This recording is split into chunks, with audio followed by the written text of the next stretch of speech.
மக்களை வணக்கம். நான் உங்கள் கோடங்கி மீண்டும் உங்களை சந்திப்பதில் மகிழ்ச்சி. இந்த வீடியோ நம்ம என்ன பேச போறோம் அப்படின்னு சொன்னா, நம்ம ஏற்கனவே ஒரு வீடியோ வெளியிட்டு இருந்தோம். என்ன வீடியோனா, கர்நாடகத்தை சேர்ந்தவருக்கு எப்படி நீங்க தமிழ்நாடு அரசு பிரதிநிதி, தில்லியில தமிழ்நாடு அரசு பிரதிநிதியாக எப்படி நீங்க பதவி கொடுக்கலாம்? அயோக்கியத்தனம் இல்லையா? தமிழ்நாட்டில் இருக்க 8 கோடி மக்கள்ல ஒருத்தர் கூட உங்க கவனத்துக்கு வரலையா? உங்க கட்சியிலேயே நிறைய பேர் இருக்காங்களே, அவர்களுக்கெல்லாம் அந்த பதவி கொடுக்கலாமே. ஓராண்டு பதவி கௌரவ பதவியா இருந்தா கூட அந்த பதவி அவருக்கு தரலாமே. அவருக்கு சம்பளம் தமிழ்நாடு அரசுல இருந்து கொடுப்பாங்க. கர்நாடகத்துல ஒரு பிரச்சனை வருதுன்னா நமக்கு அவர் சாதகமா பேசுவாரா அப்படின்னு ஏராளமான கேள்விகளை முன்வைத்திருந்தோம். வழக்கம் போல முதலமைச்சர்கிட்ட இருந்து எந்த பதிலும் வரல, அறிக்கையெல்லாம் வரல. நம்ம எல்லாத்துக்கும் முந்திரி கொட்டையா பதில் சொல்லக்கூடிய ஆதரவு கூட இந்த விஷயத்துல பேசல.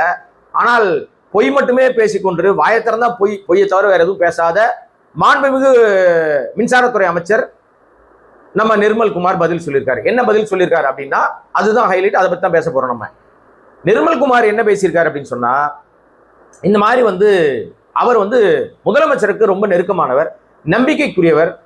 கஷ்ட நேரங்கள்ல கடந்த காலங்களில் ஏற்பட்ட கடுமையான சூழ்நிலைகள்ல முதலமைச்சரோடு மிக நெருக்கமாக அவர் நம்பிக்கைக்கு பாத்திரமாக இருந்தார். அதனால அவருக்கு அந்த பதவி வழங்கப்பட்டது. இதுல ஒன்றும் தப்பே கிடையாது. அவருக்கு விருப்பமானவர்கள், நம்பிக்கைக்குரியவர்கள் அவர் எந்த பதவி வேணா கொடுக்கலாம். இது ஒன்றும் பெரிய முடிவுகள் எடுக்கிற பதவியெல்லாம் கிடையாது. ஒரு அலங்கார பதவி தான் இது. கௌரவமா முன்னாடி கொடுத்துட்டு இருந்தாங்க. இப்ப அது ஒரு முக்கியத்துவம் வாய்ந்த பதவியாக பார்க்கப்படும். தோத்துட்டு உங்களுக்கு எல்லாம் கொடுப்பாங்க. கடந்த காலங்களில் தலவாய் சுந்தரம் இருந்தாரு, இன்னும் பல பேர்லாம் இருந்தாங்க, கம்பம் செல்வேந்திரா இருந்தாரு, நிறைய பேர்லாம் இருந்தாங்க. அப்படின்ற மாதிரி அவர் அந்த அர்த்தத்தோடு இதெல்லாம் ஒரு சாதாரண பதவிங்க. இருக்கு எதுங்க பெருசா ஊதி பெருசாக்குறீங்க, பூதாகரமாக்குறீங்கன்னு ஒரு விஷயத்த ரொம்ப சாதாரணமா கடந்து போக பாக்குறாரு. அப்படிலாம் விட்டுற முடியாது மிஸ்டர் அமைச்சர் அவர்களே. இது தமிழ்நாட்டின் உரிமை சம்பந்தப்பட்ட விஷயம். கௌரவ பதவியா கூட இருக்கட்டும். ஏன் இங்க உங்க கட்சியில இவரை விட நம்பிக்கைக்குரியவராக யாருமே இல்லையா? நம்பிக்கை பாத்திரமா யாருமே இல்லையா? பாத்திரம் பண்டம், டம்ளரு, டபரா செட்டு எதுவுமே இல்லையா?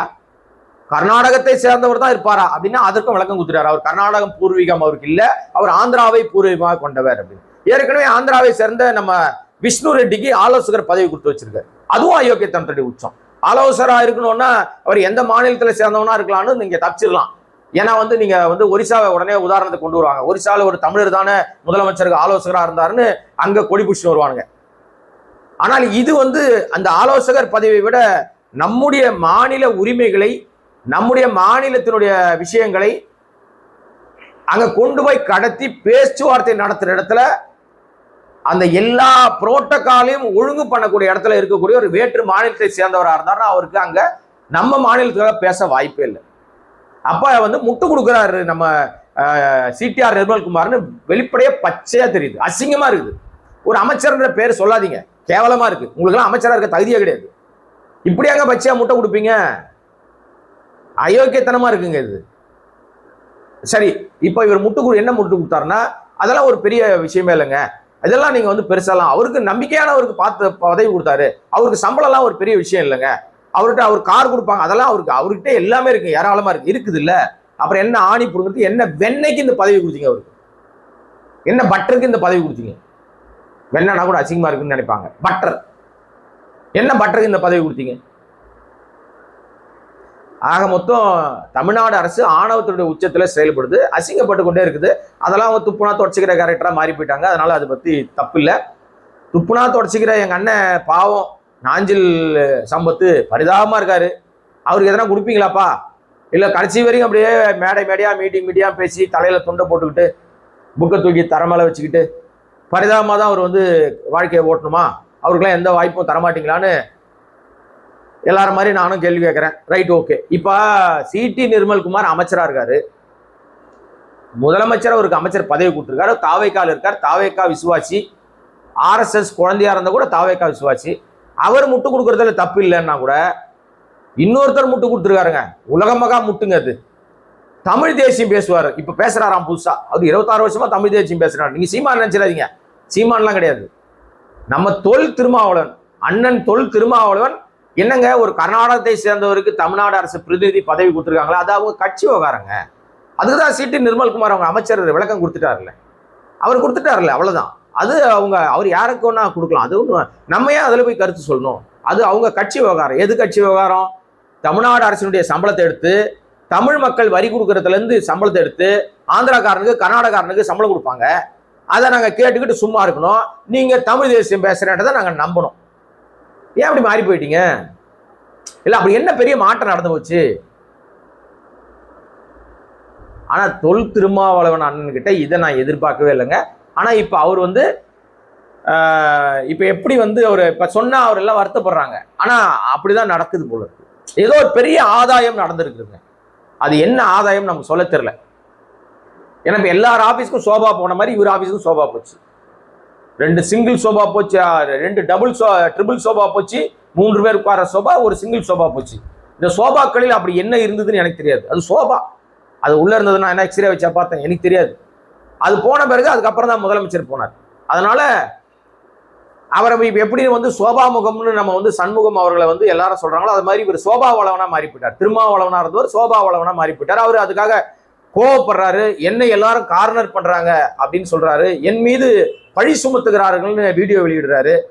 ஆனால் உங்களிடம் எதிர்பார்க்கிற அந்த முந்தைய நேர்மையான பேச்சு இப்ப இல்லைங்க. நீங்க பதவிக்காக உங்களை நீங்கள் மாற்றிக்கொண்டீர்கள் என்பது மட்டும் ரொம்ப வெட்ட வெளிச்சமா தெரியுது. அது ரொம்ப சங்கடமா இருக்கு, அசிங்கமாவும் இருக்கு. ஒரு பக்கம் நீங்க அந்த கேள்வியை கடந்து கூட போயிருக்கலாம். ஆனா முட்டு கொடுத்த ஆளுக்கு ஒரு முட்டு கொடுத்தீங்க பாத்தீங்களா? முட்டுக்கே முட்டு, பிரமாதம் இல்லையா இது? சிடி நிர்மல்குமாரே பெரிய முட்டு, அவருக்கு இவர் முட்டு கொடுத்திருக்காருன்னா எப்பேற்பட்ட முட்டு பாத்தீங்களா? ஆக இந்த கர்நாடக ஆந்திரா நபர்களை நம்ம ஜோசப் விஜய் அவர்கள் உதவியாளராக, தமிழ் பிரதிநிதியாக, தமிழ்நாட்டினுடைய பிரதிநிதியாக வைத்ததோ, இனி எந்த பதவி யாருக்குன்னா வாரி வழங்குறதோ, கர்நாடகாவை சேர்ந்தவர்களுக்கெல்லாம் டெண்டர் கொடுப்பதோ எதோனா பண்ணலாம். ஆனா யாரும் கேட்க மாட்டாங்க.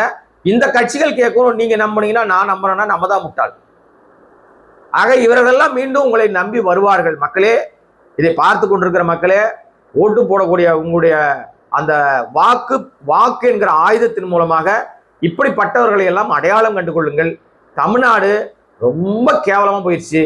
அரசியல் என்பது அசிங்க டர்ட்டி பாலிடிக்ஸாக மாறி அசிங்க அரசியலுக்குள்ளாக நுழைந்து நான் சுத்தம் பண்ண வரேன்னு ஒருத்தர் வந்து நான் மாற்றத்தை தரேன்னு சொல்லி நாற்றமாகவும் தடுமாற்றமாகவும் ஏமாற்றமாகவும் மாறி இருக்கிறார் ஜோசப் விஜய் அவர்கள்.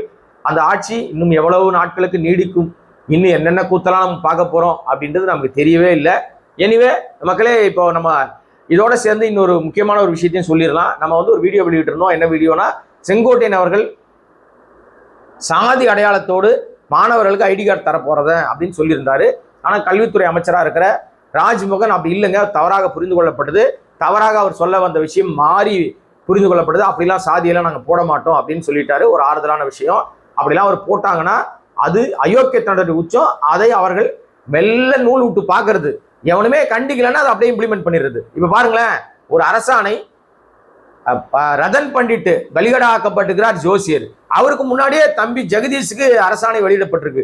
தனிச் செயலாளர் அவர் என்ன ஆணி புடுங்கிட்டாருன்னா அவர் தனிச் செயலாளர் கொடுத்துருக்காருன்னு தெரியல. அவர் வந்து பொய் பரப்பி அவரை பெருசா ஏற்றி ரூமுக்குள்ள விட்டு உட்கார வச்சு அவர் அழகு பார்த்து முதலமைச்சர் ஆகி அழகு பார்த்து நீங்க வேற எதை நினைச்சிடாதீங்க. நான் அதுக்கெல்லாம் பொறுப்பு கிடையாது, கம்பெனி பொறுப்பு கிடையாது.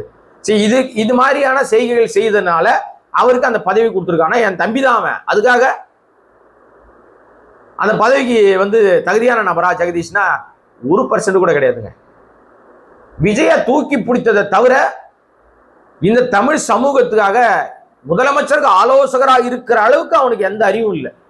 அவன் செய்த சாதனைகள் என்னன்னா, சினிமாவில் மற்ற நடிகர்களை மட்டம் தட்டி, மற்ற நடிகைகளை கேவலப்படுத்தி, தன்னிடம் வேலை பார்க்கிற தனக்கு வேலை கொடுத்த ஆட்களை மட்டும் தூக்கி பிடித்து உயர்த்தி பிடித்து ஒரு மோசடியான மாய வலையை பின்னி மாஃபியா ஒர்க் பண்ணி ரூட்டு போட்டு கொடுத்த ரூட்டு நபர் தான் இந்த ஜெகதீஷ். அதற்கு ஒரு அரசாணை அவர் கொடுத்து அந்த அரசாணை மறைக்கப்பட்டு அரசின் மூலமாக வெளியிடப்படாம அவருடைய பிறந்த நாள்ல தானே வெளியிட்டுக்கிறான். நான் அவர் உதவியாளராக சேர்ந்து விட்டேன் என்பதை அவரே வெளியிட்டுக்கிறார். யார் சொன்னா? அவரே தாங்க சொன்னார். நாதஸ் திருந்திட்டான் அவனே சொன்னானா அப்படின்ற மாதிரி காமெடி வரும்ல, அந்த மாதிரி இவர் உதவியாளர் என்பதை அவரே சொல்கிறார். நான் தான் அவர் உதவியாளராக நியமிக்கப்பட்டிருக்கிறேன். இதுவே எவ்வளவு பித்தலாட்ட அயோக்கியத்தன நடவடிக்கை. ஆனா ஜோசப் விஜய்க்கு இதெல்லாம் கவனத்திலே வராது. இதெல்லாம் அவர் கவனிக்கவே மாட்டார். அவர் முதலமைச்சர், இதெல்லாம் அவர் கவனிக்க வேண்டிய வேலை வராது. ஷேடோ சிஎம்ஸ் நிறைய பேர் இருக்காங்க, யாரோ அதை பத்தி பேசுவாங்க, இதை பத்தி எல்லாம் பேச மாட்டாங்க. நாட்டில் நிறைய பேச வேண்டிய விஷயங்கள் இருக்கு. எனிவே மக்களே, ஆக அந்த ஐடி கார்டை அவங்க வந்து அந்த சொல்லப்பட்ட விஷயம், அது எதிர்ப்பு வந்த உடனே அது அப்படியே அப்படி இல்லைன்னு மாத்திக்கிட்டாங்க. இந்த விஷயத்துல இது எவ்வளவு காலத்துக்கு இந்த தமிழ்நாடு பிரதிநிதி வேலை அப்படின்றது அந்த ஆந்திராக்காரு கர்நாடகாக்கார் பஞ்சாயத்து போக போது எதிர்கட்சிகள் எல்லாமே கடும் எதிர்ப்பு தெரிவிக்கிறாங்க. என்ன நடக்க போகுது அப்படின்றது பொறுமையா பார்ப்போம். இன்னும் பல விஷயங்கள் பேச வேண்டியிருக்கு. அடுத்தடுத்து உங்களை சந்திக்கிறேன். அதுவரை நம்முடைய சேனலை சப்ஸ்கிரைப் பண்ணாம பார்த்துருக்க அன்பு நண்பர்கள், உங்களுடைய அன்பும் ஆதரவும் தொடரட்டும்.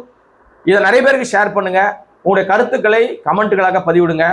எதிர்கருத்தாக இருந்தாலும் பரவாயில்லை. மீண்டும் சந்திக்கிறேன். நன்றி, வணக்கம்.